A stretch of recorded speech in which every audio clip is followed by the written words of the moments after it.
On December 29, 2006, a quiet wire transfer was executed from the British Treasury to the United States. To the casual observer, it looked like a routine settlement. In reality, it was the final installment of a 60-year-old mortgage. This payment marked the formal end of the British Empire as a global financial titan. While the history books focus on the heroism of 1945, the ledgers tell a darker story. They tell the story of a victory that was bought at the price of total economic liquidation. For 6 decades, the British taxpayer was not just paying for their defense, they were paying the bill for a hostile takeover. In September 1939, the British Empire was a financial behemoth. It was the world's primary banker, holding billions in gold reserves and a massive portfolio of overseas investments that stretched from railroads in Argentina to copper mines in Chile. On a map, it was a vast splash of pink covering a quarter of the globe. But this was a facade. The war that Hitler launched was a war of machines, a conflict that consumed steel, oil, and aluminum at a rate that defied all traditional economic models. To survive, Britain had to import almost everything. With the European continent under blockade, London was forced to look across the Atlantic to the United States. But the United States was not an ally in 1939. It was a strictly neutral merchant. The American public was isolationist, and Congress had passed the Neutrality Acts specifically to prevent getting dragged into another European slaughter. These laws contained a brutal clause known as cash and carry. It stated that Britain could buy American weapons, but there would be no credit, no loans, and no assistance. The Americans demanded gold on the barrelhead before a single crate left the New York docks. By late 1940, the financial hemorrhage was terminal. Britain was bleeding soldiers, but more importantly, it was bleeding gold. In a desperate secret mission titled Operation Fish, the British government loaded the entire gold wealth of the nation onto battleships and fast liners. Billions of dollars in gold bars and negotiable securities were shipped across the U-boat-infested Atlantic to vaults in Canada. It was the largest movement of physical wealth in human history. By December, the gold was gone. The liquid cash was exhausted. The British Purchasing Commission in Washington had stacks of contracts for planes and tanks that they could not sign because there were simply no dollars left to honor them. Winston Churchill sat in his underground war room and wrote a letter to President Roosevelt. It was a masterpiece of rhetoric, but at its core, it was a humiliating admission of insolvency. He told Roosevelt that the moment was approaching when Great Britain, the workshop of the world, would be utterly unable to pay for its own survival. Roosevelt understood the geopolitical stakes, but he faced a wall of political opposition at home. He needed a way to frame the aid that looked like a business deal, not a charity handout. This was the birth of Lend-Lease. Publicly, Roosevelt used the folksy analogy of lending a neighbor a garden hose to put out a fire. But behind the closed doors of the U.S. Treasury, the tone was not neighborly. It was a foreclosure proceeding. Henry Morgenthau Jr., the U.S. Treasury Secretary, was the guardian of the American taxpayer. He believed that before a single dime of aid was granted, Britain must prove it had stripped itself of every last asset it possessed. He didn't trust the British accounts. He demanded a full audit of the entire British Empire. He wanted a list of every woolen sock, every shell casing, and every share of stock owned by British citizens anywhere in the world. The British negotiators were stunned. They were being treated not as an ally fighting a common enemy, but as a failed corporation in receivership. The most painful example of this forced liquidation was the American Viscose Corporation. Owned by the British firm Cordalds, American Viscose was the largest manufacturer of rayon in the United States and a crown jewel of British overseas investment. It generated millions in annual dividends that flowed back to London to help balance the trade deficit. Morgenthau targeted the company specifically. He gave the British an ultimatum: sell American Viscose or the Lend-Lease bill would die in committee. On March 15, 1941, under immense pressure, the British government seized the company from its private owners using emergency war powers. Because it was a distressed sale, American investment bankers drove a merciless bargain. A company worth over $100 million was sold for just $54 million. It was a theft disguised as a transaction. The dollars from the sale went straight into the U.S. Treasury to pay for existing orders of rifles and aircraft engines. For the British elite, this was the turning point. They realized the special relationship was a myth. They were no longer partners. They were a junior entity being stripped of their assets to pay for their tactical survival. The United States was absorbing the wealth of the British Empire, not by conquest, but by contract. The liquidation was not limited to industrial assets. It extended to the geopolitical foundations of the empire itself. Britain was desperate for destroyers to protect its Atlantic lifelines from German U-boats. Churchill begged for 50 obsolete World War I-era ships that were sitting in American mothballs. Roosevelt agreed to the trade, but the price was staggering. In exchange for 50 rusting ships, the United States demanded 99-year leases on a string of British naval and air bases across the Atlantic, from Newfoundland to Jamaica and Trinidad. Britain was trading long-term strategic sovereignty for short-term survival. They handed over the keys to the Caribbean and the North Atlantic, allowing the United States to build a military footprint that would project American power for the next century. It was the act of a desperate nation hawking the family silver just to buy food. By the time the Lend-Lease Act was officially signed in March 1941, Britain had been stripped clean. The gold was gone, the investments were sold, and the bases were leased. The arsenal of democracy was open, but Britain was now a tenant in its own empire. While the debt to Washington was a matter of public record, a second, more predatory debt was accumulating in the shadows of the British Raj. To sustain the war effort in North Africa and the Pacific, London had effectively looted the treasuries of its own colonies. They didn't pay for Indian wheat or Egyptian labor with gold. They paid with sterling balances, essentially paper IOUs that could only be spent in London.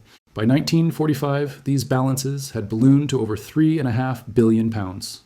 This was a ticking time bomb. If these colonies ever demanded their money back in a currency other than the pound, the Bank of England would collapse instantly. The U.S. Treasury knew this. They didn't just want Britain to pay back the Lend-Lease debt. They wanted to ensure that the sterling area and the last walled garden of British trade was forcibly opened to American exporters. By demanding convertibility, the Americans were essentially handing the colonies a key to the British vault and telling them to take whatever they wanted, knowing full well that the only thing in the vault was American debt. While the tanks and planes of Lend-Lease kept the British military from collapsing, a more subtle weapon was being deployed in the fine print of the agreements. This was Article 7, a clause written in dense diplomatic prose that functioned as a financial poison pill. In exchange for American aid, Britain was forced to agree to dismantle its imperial preference system after the war. For a century, this system of tariffs had been the economic glue of the empire, ensuring that trade between London, India, Australia, and Canada remained a closed loop that protected British industry from superior American competition. By signing Article 7, Britain wasn't just accepting a loan, it was signing the death warrant of its own trading bloc. The United States was essentially subsidizing Britain's survival in exchange for the right to cannibalize its markets once the guns fell silent. By 1944, the structural rot in the British economy had reached a point of no return. While the United States saw its GDP explode through government spending and industrial expansion, Britain's economy was being cannibalized. London had ceased exporting almost entirely, converting every factory to war production. As British manufacturers focused on Spitfires, American companies moved into Britain's former markets in Latin America and Asia, selling refrigerators, cars, and industrial tools. The math was catastrophic. Britain's national debt had skyrocketed to roughly 230% of its GDP. To put that in perspective, any nation exceeding a 100% debt-to-GDP ratio is typically considered to be in a danger zone.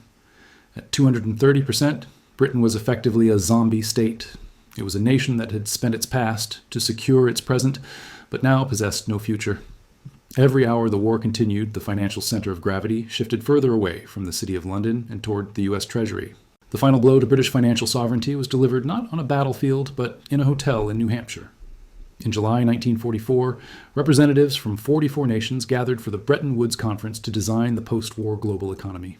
John Maynard Keynes, representing Britain, arrived with a plan to maintain the pound's relevance as a global reserve currency. He was the most brilliant economist of his age, but he was negotiating from a position of total weakness. The Americans, led by Harry Dexter White, held all the leverage. They controlled 2/3 of the world's gold reserves, much of it shipped from London earlier in the war. The result was a new world order where the US dollar was officially crowned as the world's primary reserve currency, pegged directly to gold. The pound sterling, which had reigned supreme since the Napoleonic Wars, was relegated to a secondary status. The British Empire was no longer the master of the global financial system. It was merely a participant in an American one. On August 15, 1945, the world celebrated the surrender of Japan. In London, the streets were filled with joy, but in Washington, the mood was clinical. Just 7 days after the victory, President Harry Truman signed the order to terminate Lend-Lease immediately. There was no transition period, no grace period, and no gratitude. American ships already at sea, loaded with essential food and raw materials for Britain, were ordered to turn around in the middle of the Atlantic and return to U.S. ports. The lifeline was severed instantly. Britain, which had spent every penny of its wealth to hold the line against fascism for 6 years, was suddenly left without the means to feed its own population. This was the financial Dunkirk. The British government realized with a shock that in the world of high finance, moral victory is not a currency. They had won the war, but they were about to lose the peace. In September 1945, a dying John Maynard Keynes boarded a ship for Washington. He was not traveling as a triumphant architect of victory, but as a supplicant. Keynes believed he held a moral trump card. He intended to argue that Britain's 2-year solo stand against Hitler was a service to humanity that transcended debt. He asked for a $6 billion grant, a gift of justice to a nation that had bankrupted itself to save Western civilization. But the Americans were no longer interested in justice. They were interested in markets. The U.S. negotiators looked at Keynes with cold, bureaucratic eyes. They saw a British Labour government that wanted to build a socialist welfare state using American capitalist dollars. They gave Keynes an ultimatum. There would be no gift, only a loan of $3.75 billion, and it would come with interest. To the British Parliament, this wasn't an alliance, it was a financial Munich. They were being forced to sell the future to pay for the past. The most lethal condition of the loan was the convertibility clause. Washington demanded that by July 1947, anyone holding British pounds must be able to exchange them for US dollars. Keynes warned that this was a death trap. He knew that the world didn't want pounds to buy British textiles. They wanted dollars to buy American machines. When the window finally opened on July 15, 1947, the result was a financial massacre. In just 5 weeks, the world rushed to unload their sterling. Hundreds of millions of dollars of the American loan, intended to last for years, evaporated in a matter of days. Britain was bleeding to death. On August 20th, London slammed the window shut and suspended convertibility, but the damage was absolute. The British Empire had tried to play by American rules and had been crushed in the process. This insolvency had immediate, permanent geopolitical consequences. In February 1947, the British government sent a telegram to Washington that served as a formal resignation from superpower status. They admitted they could no longer afford to maintain the security of Greece and Turkey. They were leaving the Mediterranean because the treasury was empty. This telegram triggered the Truman Doctrine. It was the moment the baton of global power was dropped by London and picked up by Washington. Britain was no longer a world-shaping force. It was a regional power, struggling to keep its own lights on. In 1949, the final humiliation arrived when the government was forced to devalue the pound from $4.86 to $2.80. Overnight, every British citizen became 30% poorer relative to the rest of the world. The age of austerity had not just begun, it had been institutionalized. The final legacy of this era was not just a debt on a ledger, but the total displacement of British industry. Under the strict terms of Lend-Lease, Britain was legally prohibited from using any American-supplied materials to create goods for export. While British steel was diverted into tanks, American steel was diverted into the cars and appliances that would define the post-war consumer boom. When the war ended, British companies found their old customers in Australia, Canada, and South America had already signed long-term contracts with American giants like General Electric and Ford. The special relationship had effectively frozen British commerce in time while the American engine accelerated. By the time the final check was signed in 2006, the world had been remade in the image of the dollar. Britain hadn't just paid off a loan, it had paid for the privilege of watching its global commercial empire be dismantled and sold back to it, one American product at a time. The final bill for World War II wasn't paid with the blood of 1945, it was paid with the sweat of generations. The Anglo-American Loan of 1946 was a commercial mortgage that spanned the Cold War, the space race, and the birth of the Internet. Every year for 6 decades, the British Treasury wrote a check to Washington. Through the boom of the 50s and the industrial collapse of the 70s, the debt remained. When the final payment was finally made on December 29, 2006, there were no parades. There was only the quiet realization that for 60 years, the British taxpayer had been paying for the privilege of having survived the 1940s. The story of the British Empire's fall is often told through the lens of independence movements and decolonization. But the economic reality is far more clinical. The United States did not conquer the British Empire with armies. It bought it in a distressed asset sale managed by the U.S. Treasury. Through Lend-Lease, Article 7, and the 1946 loan, Washington successfully dismantled the economic walls of the empire and absorbed its strategic bases and global influence. Britain emerged from 1945 as a moral giant, but an economic pygmy. It had spent its entire inheritance to buy freedom for Europe. It was a noble sacrifice, perhaps the noblest in history, but in the cold, hard light of finance, it was a total liquidation. The empire didn't fall to a revolution. It was sold off piece by piece to pay the bill for doing the right thing.